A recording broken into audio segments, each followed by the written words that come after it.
Sentire Media.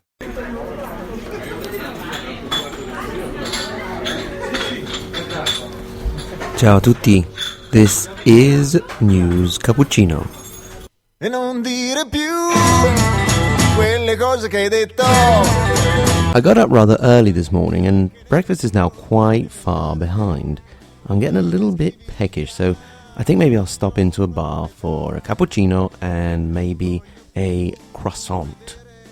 So I go in, ask for my cappuccino and look at the case with all the pastries.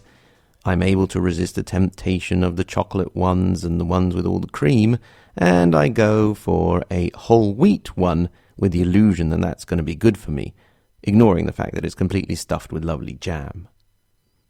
I go over to where the newspapers are laid out and look at what the current government is up to. We have a rather unusual government, considering Italian history, with one very new party, we could say.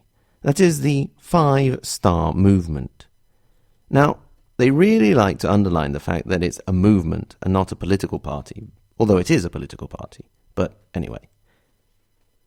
It was founded in 2009 by comedian Beppe Grillo. The whole idea of the 5 stars is the high quality of the movement.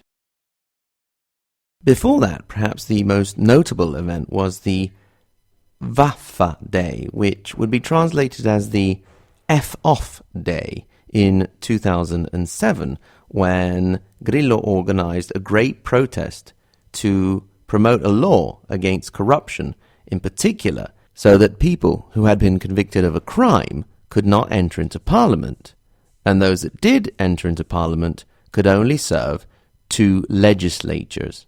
In Italy, that's a 5-year period, so could only serve a total of 10 years in Parliament. A lot of people laid great hope in this anti-establishment, anti-corruption movement, and it had quite a few successes on the local level. Then, in the 2012 elections, it saw its first members enter Parliament, although very far from having any kind of majority. However, in the more recent elections, in 2018, the Five-Star Movement was the most voted party in Italy. It didn't reach the important 40% level to have an absolute majority, but it was definitely the dominant partner in any possible future government. The leader, now Luigi Di Maio, because Beppe Grillo has never actually held an elected office, he's a sort of eminence grise working behind the scenes, the leader Luigi Di Maio ended up deciding to team up with the League of Matteo Salvini. And Luigi Di Maio and Matteo Salvini are both deputy prime ministers as well as ministers. Luigi Di Maio is the infrastructure minister and Matteo Salvini is the interior minister. They have come to sort of overshadow the actual prime minister, whose surname is Conte, but nobody really knows much about him. Indeed, people hardly even know his first name, confusing him with the football coach Antonio Conte. The Prime Minister's name is actually Giuseppe, but again, nobody really knew him because they sort of pulled him out of nowhere, it seems. The dominance of the Five-Star Movement in the current government and Parliament is such an important novelty that some people initially spoke of a third republic. The First Republic being the one from 1946, when a referendum decided for republic instead of monarchy, and went on until the early 90s, when great corruption scandals rocked the political establishment and traditional parties such as the Christian Democrats and the Socialists almost completely disappeared. This was more or less the start of the Berlusconi era, which is considered the Second Republic. There hasn't been that much more talk of the Third Republic. We'll have to wait and see how big of a change the current government is going to make. As we said, the other partner is the League. Initially, it started out life as the Lega Nord, the Northern League, in 1989. It came from the combination of a series of northern local autonomous movements. The name and the symbol come from the famous Battle of Legnano, when the Lombard League of Italian cities defeated Emperor Frederick Barbarossa, showing what the Italians could do if they united. Little does it matter that soon after the battle the whole league crumbled, but... The League, and at the time the Northern League, had government experiences with the first Berlusconi government starting in 1994, then again in 2001, and more recently in 2008 to 2011.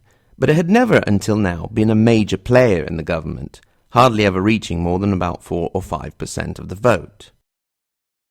After the first experience with the Berlusconi government, they went back to being a bit more radical and even promoted a couple of referendums on secession.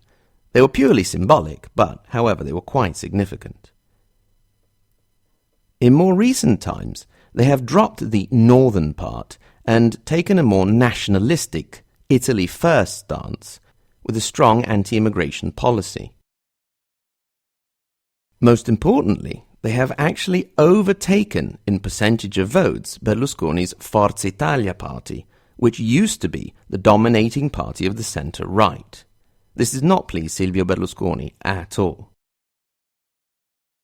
So, when it came time for the Five Star Movement and Luigi Di Maio to choose a partner for government, the League was one of the few choices.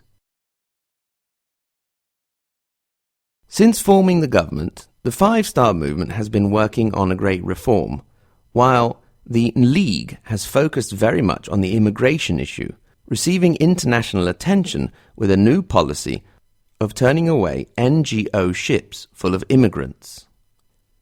This move of the League from being Northern League to the League, so from a local autonomous movement to a national movement, made me think a little bit about the question of unity in Italy. Indeed, it is an interesting example of how Italy is a little bit more united than when it was politically united in 1861. So what is the current state of unity in Italy? Is it still true that somebody from Milan would feel that they come from a completely different nation from somebody in Sicily, for example? Or are things a little bit closer? And the answer is, sort of. The political unity that came about under King Victor Emmanuel's Kingdom of Piedmont, thanks to Giuseppe Garibaldi and Giuseppe Mazzini and Camillo Benso, Count of Cavour, was not enough to create a nation. We know that to create a nation you also need a common language and a common culture. And this didn't come about for a long, long time.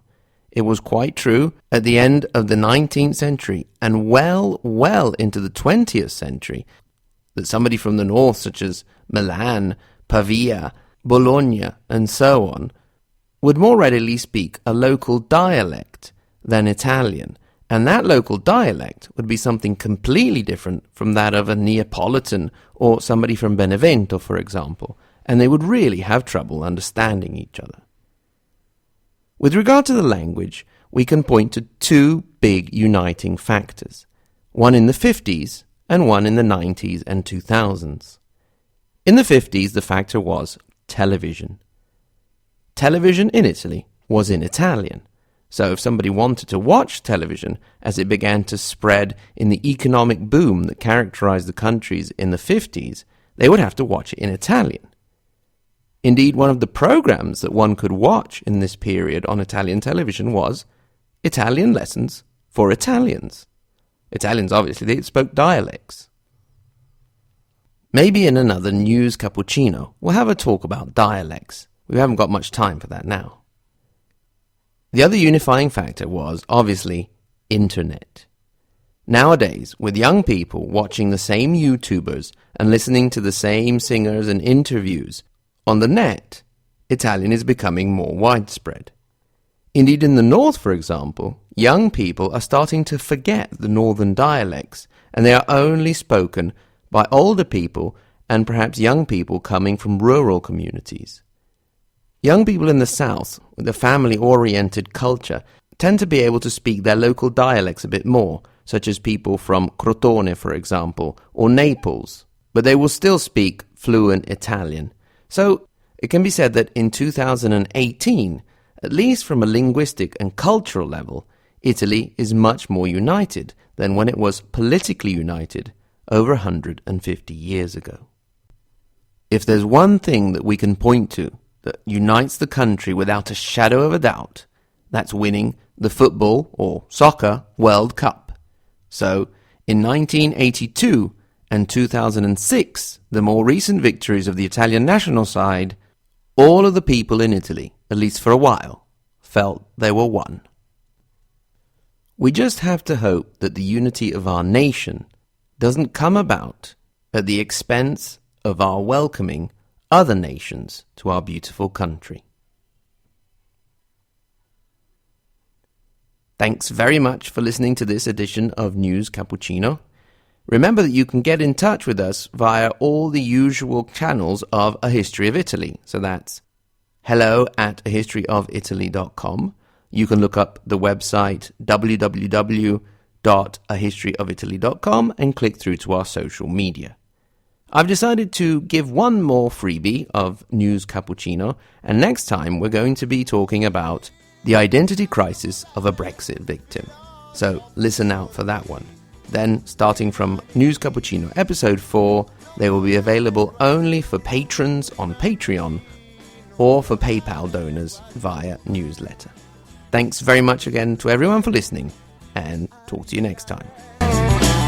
Anzi vai pure a rimediare, anzi vai pure a rimediare.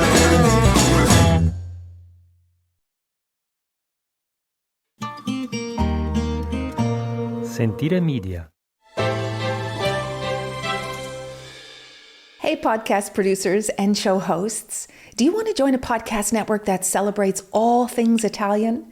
At Sentire Media, we understand the allure of Italy and its unique culture. Our devoted team of hosts and producers are all driven by their shared passion for Italy. And we work tirelessly to create the best lifestyle podcasts and content that will whisk you away to the very heart of Italy. With us, you can savor the mouth-watering flavors, get lost in the stories from the past, break down the cultural barriers, and truly immerse yourself in the vibrant traditions of this intoxicating country. If you have a great podcast idea or are already in production and would like to join Sentire Media, head over to sentiremedia.com, that's SENTIRE media.com, and find out how to submit your show.